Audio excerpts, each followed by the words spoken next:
let's talk about counters versus accumulators. Usually, counters and accumulators are used in loops. But let's assume for a second that we have a situation where we have a choice to buy 3 fruit items, but they can only be apples or bananas. Apples are 75 cents each, and bananas are $1.75 per bunch. If I choose to buy 1 apple as one of my 3 choices, how much money do I owe so far?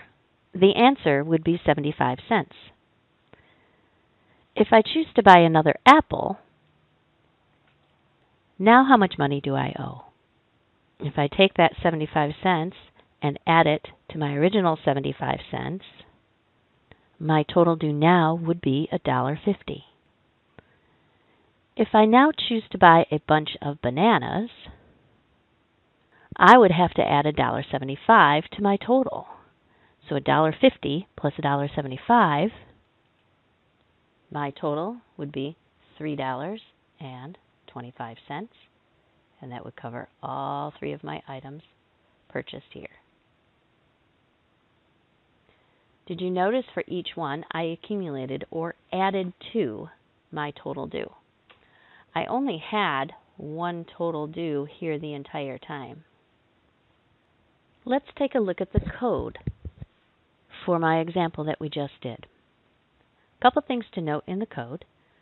Right here, you'll notice that I have assigned values, 75 cents and $1.75, to constants right here.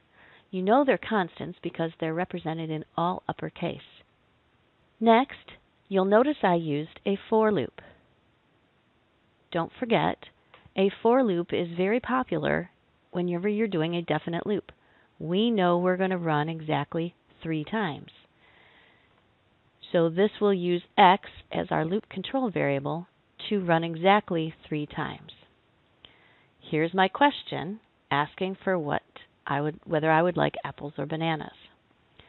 I then follow it with an if statement to say, okay, if I want an apple, I can then accumulate the apple price to a variable called total due. Now, total due in this case is my accumulator. It's a good idea, and you should always get into the habit of initializing accumulators to a value of 0. So I will take my total due, add the apple price, and put that back into my accumulator.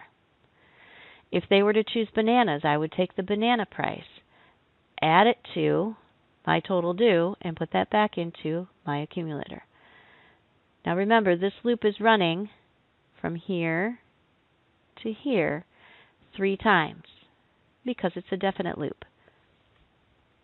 When we are done, it will then print whatever the total due is. Total due is my accumulator. Okay, let's use the same scenario, but this time, rather than limiting to only 3 items, let's just ask the user if they would like to purchase more. The first thing we're going to do is to ask them, would you like to purchase some fruit? And if the person says yes, we would have to ask them, would you like to purchase apples or bananas? Let's say I chose to purchase an apple. Once again, I would have an accumulator that will add my 75 cents to my total. Now remember, we have to set up total at 0 to start. So currently our total is 75 cents. So my current total due is 75 cents. But here I also want to count how many items I'm purchasing. So now I'm going to use something called a counter. Let's call it a fruit counter. So my fruit counter now is going to be at 1 because I purchased 1 item of fruit. Now I would have to ask a user, would you like to purchase another fruit? If they say yes, then I would have to ask them another question. What would you like to purchase, apples or bananas? Let's say I want to purchase another apple. Now, I would have to change my accumulator from 75 cents to $1.50, but I'd also have to change my counter from 1 to 2. Okay, now I just ask the user, would you like to purchase some more fruit? And if they say yes, then I ask them, what would you like to purchase, an apple or a bunch of bananas? Well, let's assume I like apples, and I want to purchase another apple. I would have to then add to my accumulator, and now my total due has accumulated to $2.25. But I also have to add 1 to my counter, making it a 3 from a 2. Once again, I have to ask the user, would you like to purchase more fruit? And if they say yes, then I have to ask them, would you like to purchase apples or bananas? Let's just say now I want a banana. So I'm going to go ahead and purchase some bananas. This time I have to change my accumulator to add $1.75 to my current total of $2.25. I am now at $4, but I also have to increment my counter or add 1 to my counter, making it a 4. You'll see that I have accumulated $4 in fruit, and I have 4 items. Again, though, my program would have to say, would you like to purchase more fruit? Let's assume that I'm done purchasing fruit and I say no.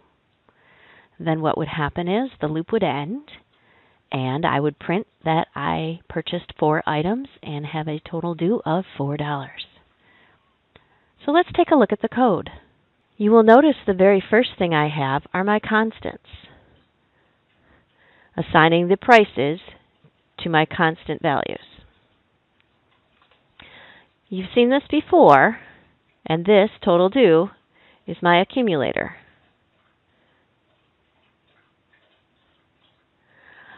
But now I have something else that I'm going to use, and this is going to be my counter. So again, with accumulators and counters, it's always a good idea, so get in the habit of assigning them to a 0 or a starting value. I guess it doesn't always have to be 0, but most of the time it's going to be. Now you will notice that this time I used a while loop. The reason I'm using a while loop is because we don't know how much fruit they're going to purchase. So we have what's called an indefinite loop, or a condition controlled. Basically, if the more fruit answer is yes, then we're going to go ahead and continue all this code right here. The first question I ask is, would you like to purchase fruit? So if the user says yes, while the user says yes, I'm going to ask them, would you like apples or bananas? The same code we had before, adding either the apple price to our total due or the banana price to our total due. Here's your accumulator, total due, either time. You'll notice that I have changed this, though. I am adding 1 to my fruit counter. I am incrementing or adding 1. This will allow me then to count the number of fruit I'm using. One of the other things that I want you to notice is that this is a loop that has the 3 things every loop needs. You'll notice right here, right before my loop, I am initializing. Here, I'm using my loop control variable to do my test, and then the very last thing you do is alter. So I'm initializing, testing, and alter. We always alter last. We always test with our loop control variable. So there's our loop control variable initializing it.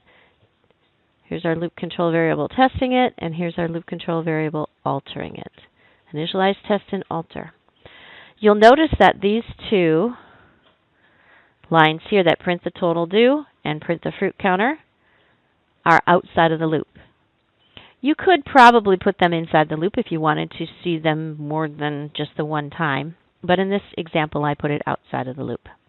So again, this is your code example with all my markings taken away, and you can see exactly what would be happening with the while loop, with a indefinite loop, initializing, testing, and altering.